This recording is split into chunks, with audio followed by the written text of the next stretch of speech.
Okay. Well, thank you everyone for joining us this morning. My name is Jonathan Hamilton. I am the president here at Point Alliance. The presentation this morning will be given by John Zeri, our CEO. And we thought for Cybersecurity Awareness Month, what better topic to discuss than cybersecurity? Now, the first slide says protect your business with Point Alliance. Full disclosure, this is not a sales presentation, but we're going to go through a number of items and content on best practices, things you should think about. Some of this comes out of some of the cybersecurity awareness training that we provide to clients. In a lot of cases, it'll have to do with leveraging your Microsoft 365 licensing and making sure that you've got, you're getting all that you can out of that, or maybe giving you some new ideas of things that you should be thinking about. But without further ado, I'll turn it over to John and see if he can scare the pants off you. All right. Good morning. Thank you, everyone, for being here. We booked this one for 1 hour. The presentation not going to be that long. We want to leave room for any question you might have. At any point, please post your question, and we monitor that. We make sure I answer your question.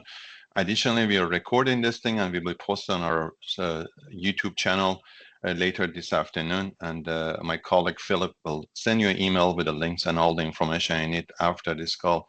That's it. Again, thank you very much. Our agenda for today, just very little about Point Alliance for those that you do not know us. Tell you some of the cyber attacks, importance of cybersecurity, why Microsoft Cloud. Again, the focus of this thing, that if you are taking advantage of the Microsoft technology and how that can protect you, the 3 pillars of cybersecurity, staying secure at work and home, some assessment offering, and next step. As you already heard from my colleague, Jonathan Hamilton, this is information. You can reach out to him on the LinkedIn, and you can scan that QR code. My name is John Zeri. I'm a CEO at the Point Alliance. And you can also find my information with that QR code. So Point Alliance, we've been in business since 2002. We are Microsoft solution partner with a security and modern work designation. Again, these designations are not easy to come, but we have a very dedicated team that work very hard to make sure they're on top of that. Our team is 100% Microsoft certified, and that's important to make sure we can always provide the best resource for our client. So as we hear every day on the news, the number of cyber attacks, the magnitude of them, and probably you hear from the friends, family, and the colleagues that have been affected by this. Again, this information are US only. So again, when you think of it, it was only 2,300 cyber attacks. And these are major attacks because, again, if somebody's account get compromised, nobody reports that, nothing happening. And there were over 343 million victims in 2003 alone. And the number of, usually the numbers for this comes out in the middle of October. So this is the last year evolving threat. So they are getting smarter as the companies working harder to make your environment secure. Those people that are trying to infiltrate your system also working very hard to kind of find a way around it. Email, again, is easy way to get in. So 35% of the malware was delivered via email in 2003. So that's why it's important we do our due diligence. And we will get into that shortly. And you can see how easy it is actually to identify some of these things and with a little bit of the effort. The cost of the data breaches was 4.8 million in the worldwide was in 2024. So just again, the cost is very high to the companies, and those are average. So again, with the ransomware and so on. So again, we are a Microsoft partner. Our focus is using Microsoft technology. And some of you might ask, is my company, why should I choose Microsoft as my cloud provider, and am I secure? So the advantage with the Microsoft is a comprehensive security features like anti-phishing, anti-spams, anti-malware building into the system, advanced threat protection. data protection and compliance that have built into the system. So for data loss prevention, DLP, a seamless integration for unified management of all those things, integration with your apps, and productivity in the same time, so which is very important. Scalability and the flexibility, again, both for SMBs and enterprises. You can scale up based off your needs. So the the cloud environment can give you as much as you want to. And of course, with those come with the licensing that people say, oh, I need this, but the cost. So there's a cost, but you are well served within that environment. Proactive security measures, again, regular security updates. And I want to share some information with you that how much effort is put into to kind of make sure that Microsoft Cloud is a safe environment. So these are some of the reports from the last year. 65 trillion signals synthesized. That's over 750 million signals per second that they are doing that. And what is happening, that what they do, if when detecting stuff for that affecting one tenant, they make sure that all the other tenants get protected. So you're in a very good hand. They have over 10,000 plus security and threat experts that are working at Microsoft that constantly monitoring and working those things. They are actively tracking 300 plus bad actors out there. And again, these are major criminals that they're making sure that they follow the activities and make sure the cloud is protected. Last year alone, 100,000 plus domains were removed that they were trying to affect the cloud. 4,000 attack block per second. That's insane, right? So again, I don't know many companies that they're not using the Microsoft technology. So 4,000 attacks blocked per second. Microsoft has 15,000 plus partners, and we are happy that we have received our designation, and we are one of those partners. And the other thing is happening. Microsoft also managed 135 million devices worldwide, which is very significant. And again, I just want to kind of tell you, kind of put you at ease, because what's happened, we constantly get the clients that reach out to us. It's okay, do I need this? Do I need that software? I was talking to another vendor that said I need this security because Microsoft doesn't have. Again, what we say, let's do more with less, right? So we want you to always take advantage of the licenses you have to the fullest. And if you need to go beyond that and you need other requirements that the Microsoft doesn't provide, we can go to the outside source. But again, as you can see, Microsoft is on top quadrants for all security aspect. They are number one security company in the world, but that's their necessity because they are the number one cloud partner provider out there, and they need to have that. So again, we always encourage people to investigate and make sure that if you're talking to other vendors and what you need, it is really required and they are not trying to sell you something. So the three pillars of the cybersecurity, technology, processes, and people, right? So technology, again, the Microsoft Cloud, we said that. Processes is like your house or your car. You have a security system for your house or your car, but you still need to lock it, right? You cannot leave the front door open and it's okay, I do have an alarm system there. So you still need to do that. So the house is secure, but the process is required to that. And then you need people that do that. So those are very important. They all have to work together to make sure you have a organization is fully protected. One other thing I want to add about to this, what we talk about is not a 9 to 5 thing, right? The security is not something you say, oh, I only need it for work. We need to follow these best guidelines for everything we do, for personal or work, because again, you're at much as risk or more at your on personal side as you're at work. So on the technology side, so of course, with the Microsoft, we encourage people to kind of make sure the devices are managed.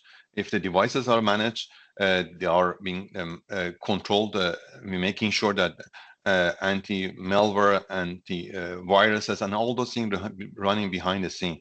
If device is not managed, you are at the mercy of the person that has the device.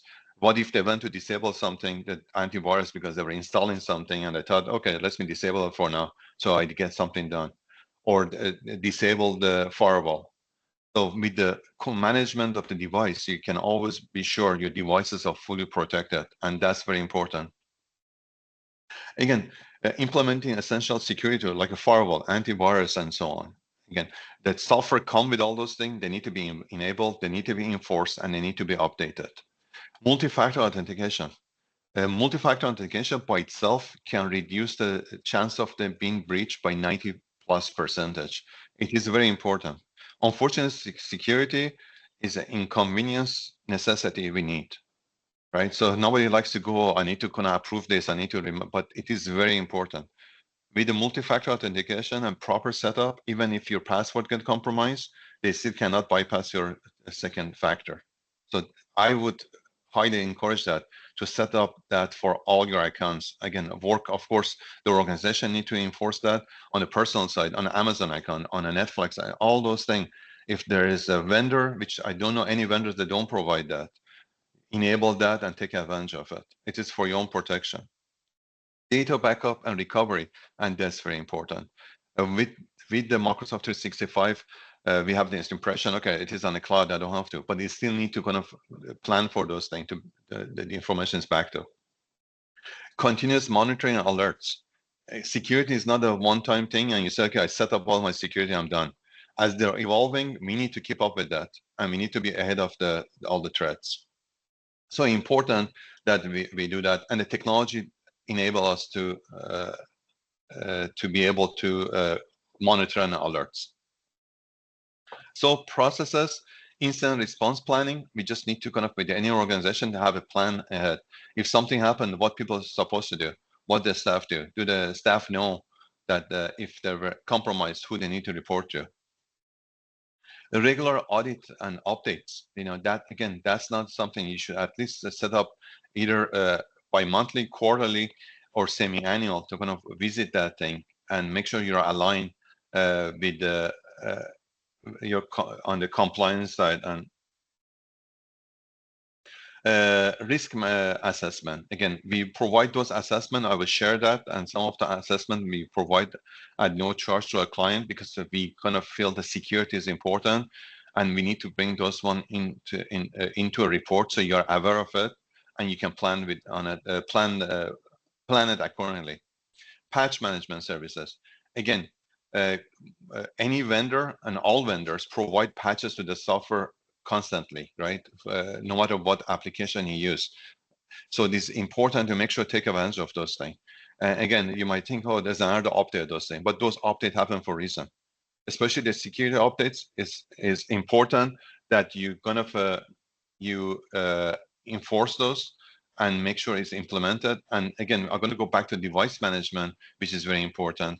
You need to kind of make sure that devices are managed and updated, because if we leave it to the end of, like, if you have the person to do it, they will see that message there, then they need to update, and they just say, okay, I'll do that later because I'm busy. We're always busy, but security is very important.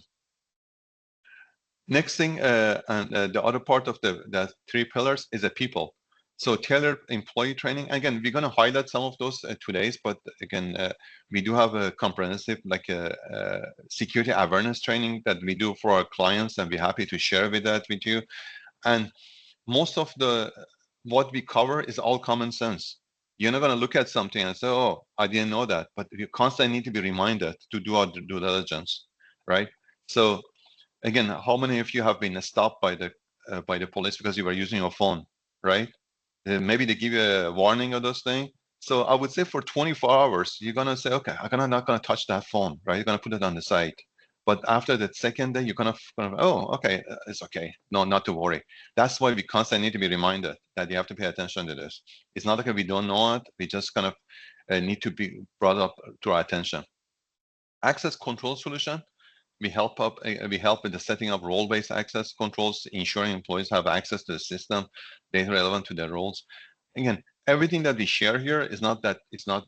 Of course, your Microsoft tenant, and you have all those controls, and you can take care of it.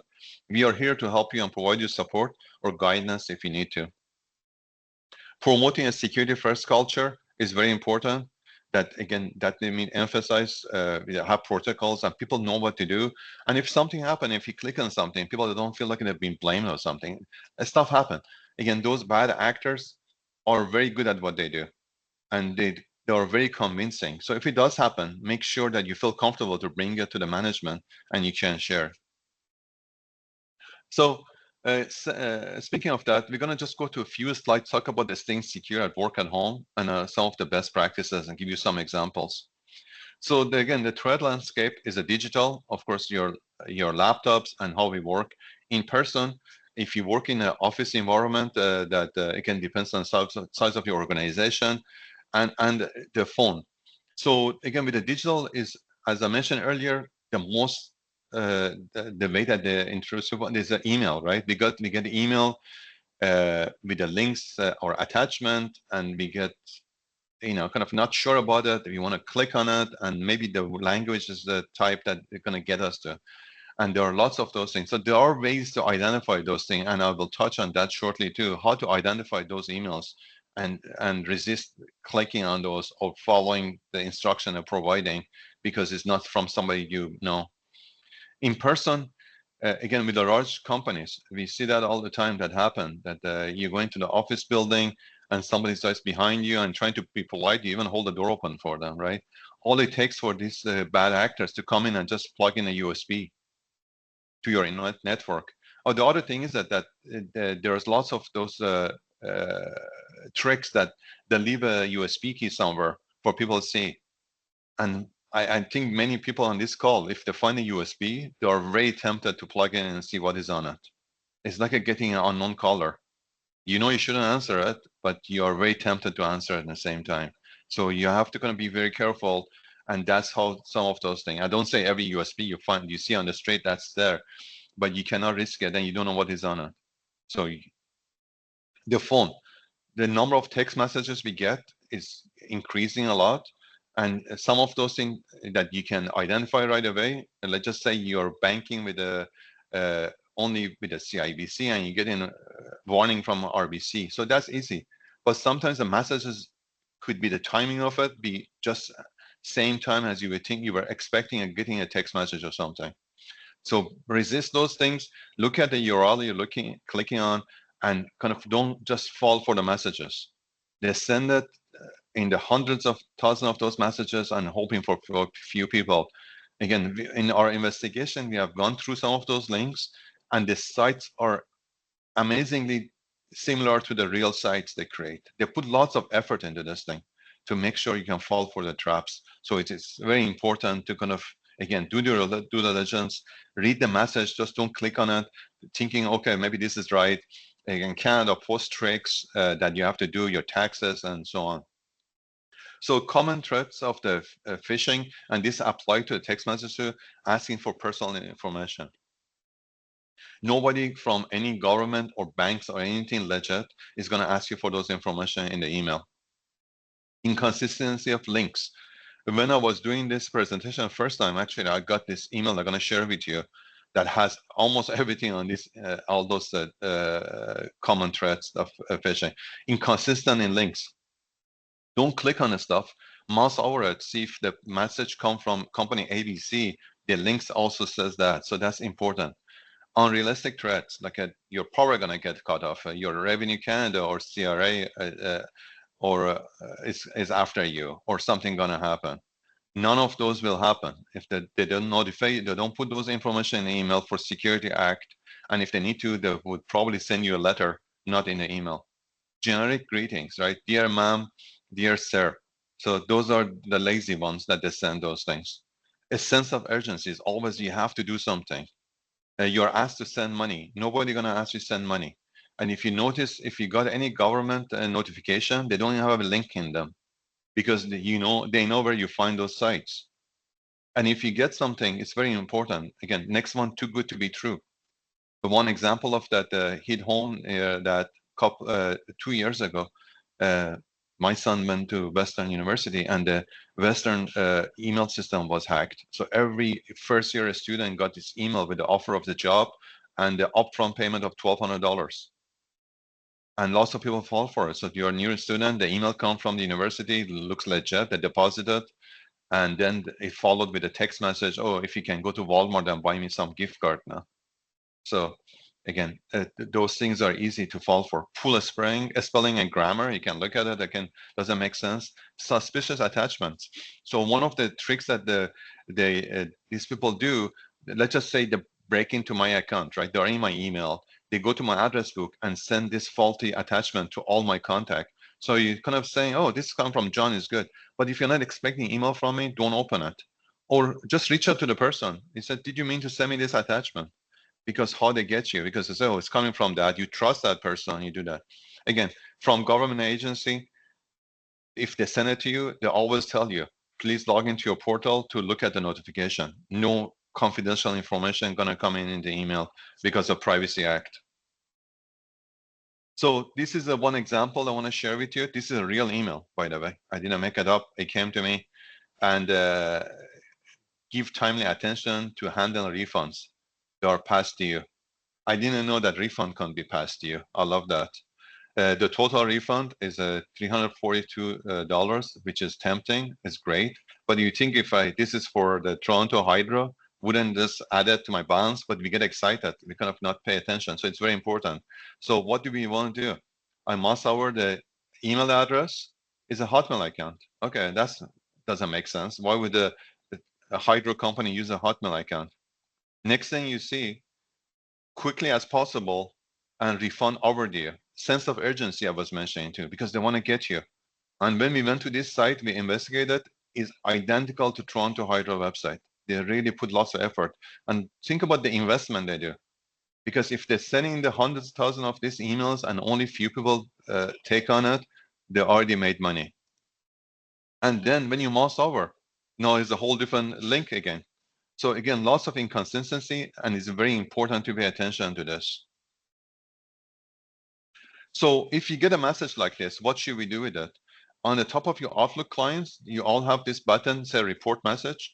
And any of you don't have it, just reach out to us later and we send you a link how to add this thing to make sure it's there.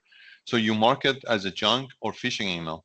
So it's very important you report it and then also get added to your junk mail folder. So it just get removed from your inbox, get reported, and also it helps to gonna make sure prevent this for in future.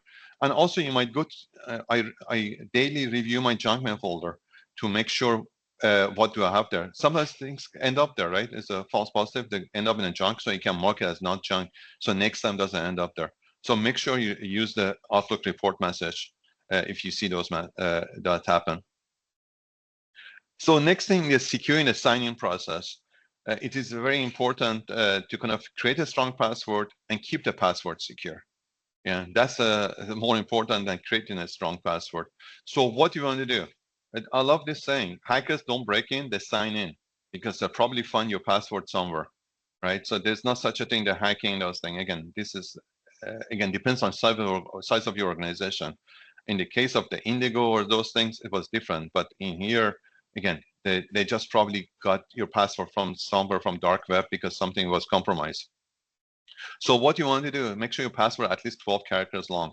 And I will show you an example of this, how those 12 characters in compared with the 11 character are going to make a difference.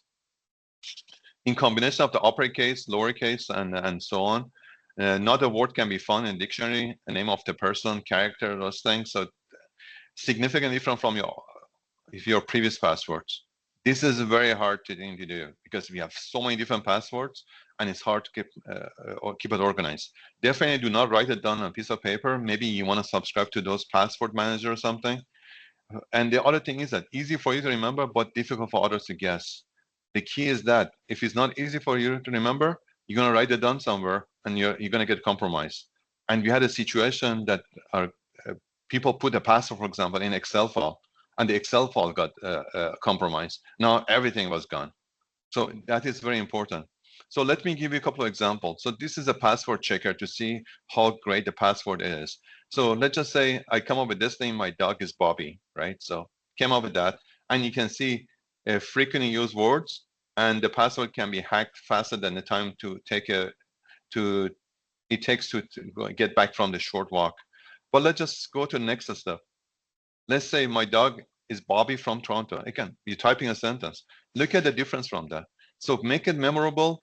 Again, it's not one word, and it's very hard. So we went from the fact of you can be compromised within the 10, 15 minutes to the almost impossible. And if you want to even add to it, so add a couple of more numbers of those things. So again, totally impossible. So use a combination stuff, but it's not one thing that people can find, right? And we will share the links to all those resources later as well that you can use for yourself, and check the quality of the password. The other thing that we also share in the resources is the as mentioned here, I'm going to go back to the keep your password secure on this area.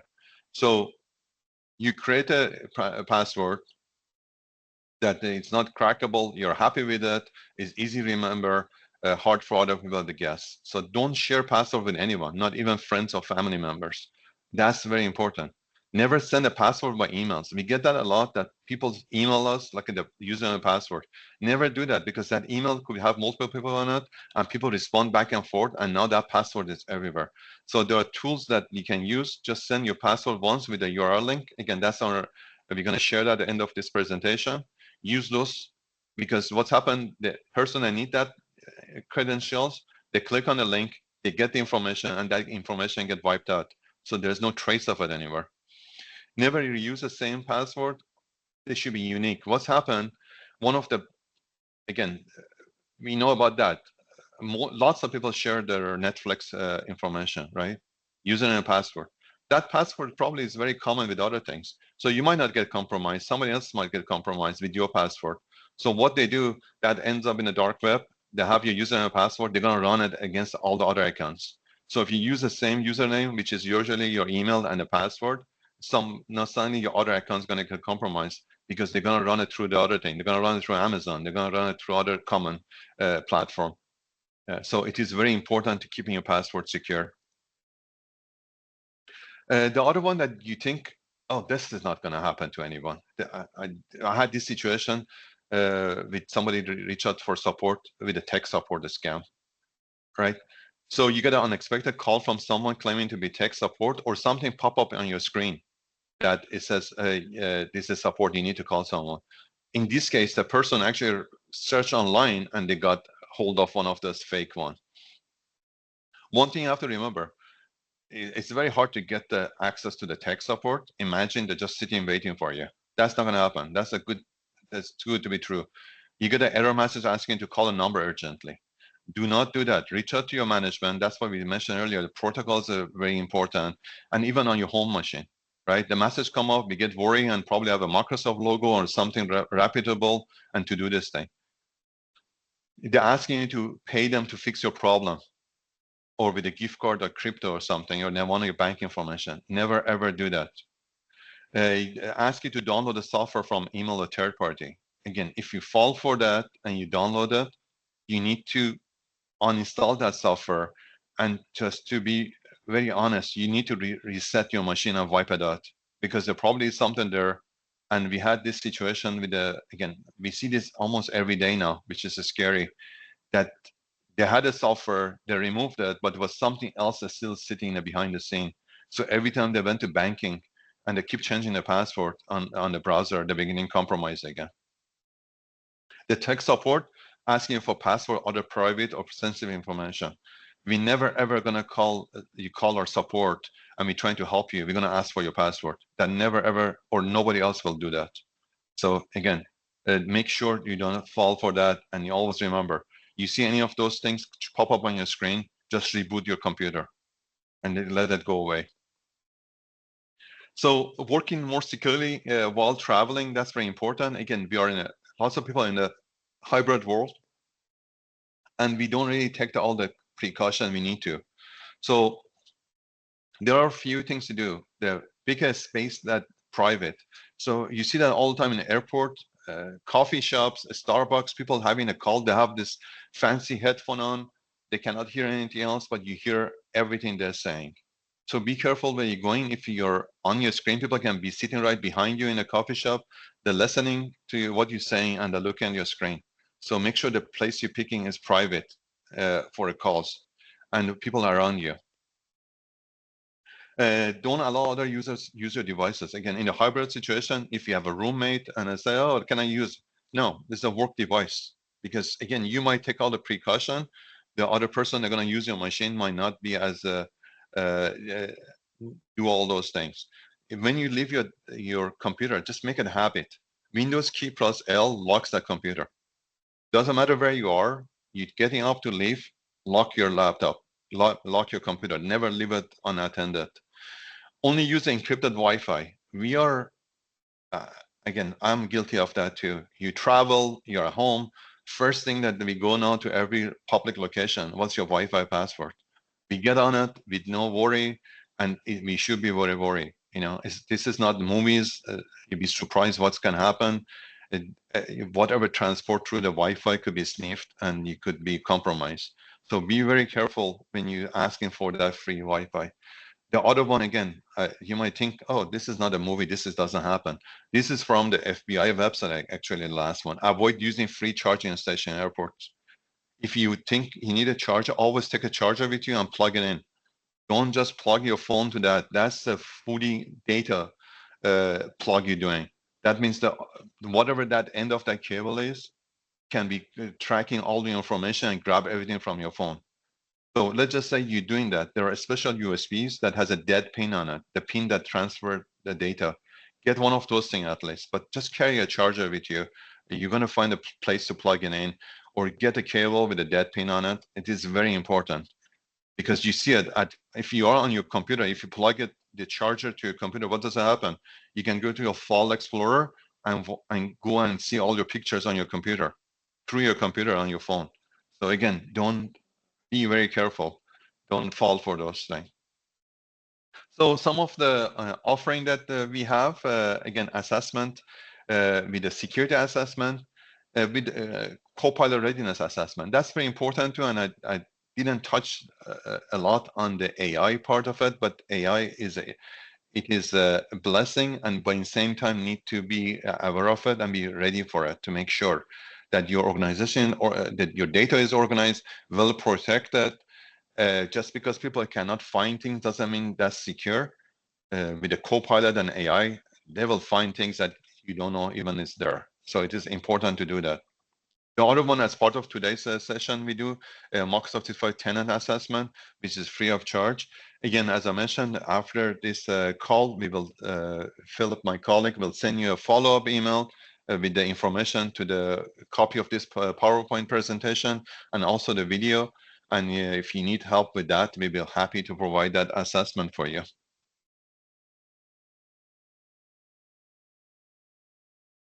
All right, so the next steps here, what should you do? Again, as Jonathan mentioned earlier, we're not trying to be a sales call here, but this is the stuff you need to kind of be worried about it. Again, if you have the capability internally to do it, please do it. Don't put it on the side. If not, we'll be happy to assist you in many ways. So again, Microsoft Tenant Security Review and Risk Assessment, that's very important. And that's not a one-time thing, because you might do the assessment today, everything is good. Tomorrow, in a 6 months might not be, because things change, new things come up. We experience new way of that people get breached, and we constantly go to our clients, okay, let's enable this and that. Even like when the two-factor authentication came in a few years ago, was fine the way it is. Now we know we need to reduce the number of days that the token is active, even bring it to 1 day, because now we see that the bad actors actually hijacking your 2FA tokens. So these are constant battles, but we deal with it every day, and we'd be happy to be to provide any guidance you need. User access security and privilege access management is very important. Again, you need to kind of be careful about the users. If you have sensitive users, you need to kind of probably disregard additional, depends on the licenses you have, to make sure that you inspect suspicious activity and logins. And one of the people that get, just give you an example, that most of these breaches, you might not even know it's happened, right? Somebody email get compromised, they just sit there quietly. And this happened a lot to the people in the finance department, by the way, because they're the one that request transactions and so on.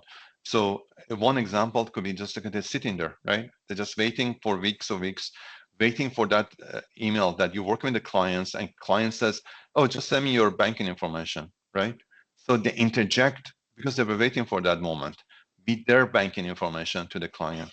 So again, the email come from you with the wrong banking information. The client's not suspecting anything because they asked for it, so just came in.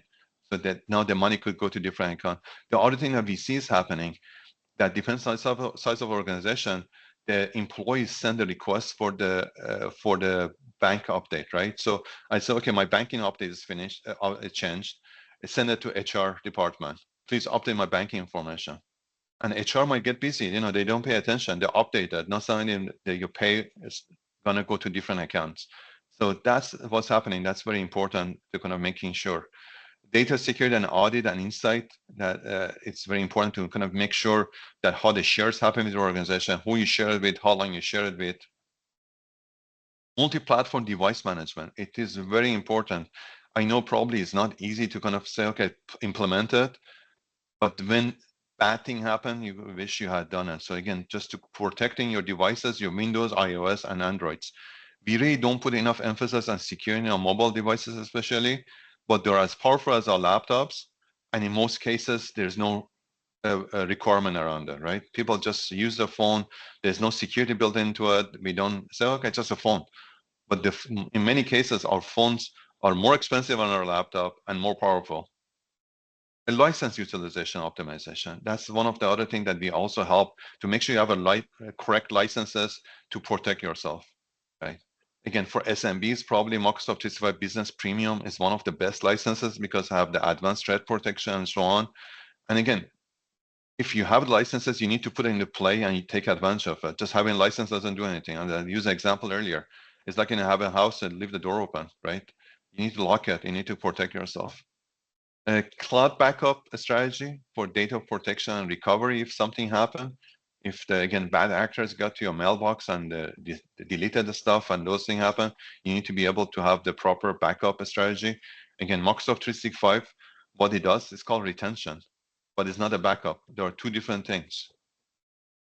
The staff cybersecurity training and awareness, that's very important too. For many of our clients, we run those one at least on once a year for them to go over. Again, we touch on a few slides here, but we go in more detail to kind of make sure, remind our team members to be vigilant and pay attention to those things and anything new that we can bring here. So next, I want to share, again, we will have this presentation share with you shortly for sharing sensitive information. Again, you don't have to use any of those things, but use something similar to this, right? Again, these are all free tool, whatever. They don't have to pay for any of these things. So one time you can put anything in it. The receiver, we click on it once. Once you click on it, that link is dead, and also you can grab it from that screen that they see. Norton Password Generator is a great tool to create passwords. If you're kind of running out of ideas how to do it, the tool does it. And again, these are all hyperlinked. Cyber.org, test the strength of your password. That's very important. The last one, I would highly recommend that you check your email and subscribe to it. Again, when you go there, is a portal. Actually, this is sitting on a Microsoft Azure platform, so it's a non-for-profit organization that does this. That does constantly search the dark web and also review the reports of the compromise. So you put your email address and tells you where your email was compromised and what level. This is important to check it because we have a situation again a few weeks ago. Clients had information, a social insurance number was compromised. That's the bad news. I need to get in front of that, right? Because a loan was getting processed on their behalf. They had a social insurance number, and for some strange reason, the loan provider called to get some additional piece of information before processing the money, and they were able to stop it. But in many cases, if they have those information, they have everything they need. So check it, and you also can subscribe to it. So if your email address comes up in the new anywhere else, we'll let you know. But you'll be surprised what you find there. Put all your personal and work email addresses and see what it is that perhaps you might be compromised. And if it's not, that would be a good thing. And so that's bring us to the question again. As I said, this is about 40 minutes. I hope you find this one beneficial. If you need anything, just reach out to us for any information, any guidance. We'd be happy to assist you. And please feel free to put your question in the chat or and Q&A section if you have. If not, you know where to find us. The information is on this PowerPoint. As I mentioned, you should receive it latest by tomorrow morning with the links and all the videos. That said, I don't see any question here. I want to thank you all. Have a safe October. Thank you for attending our session. One thing keep in mind, we're running our solution for success third Tuesday of each month. And this was just because of the cybersecurity month. We had an exception here that we ran. So I want to thank you for that. That's it. That's bring us to the end of our presentation. I have one comment for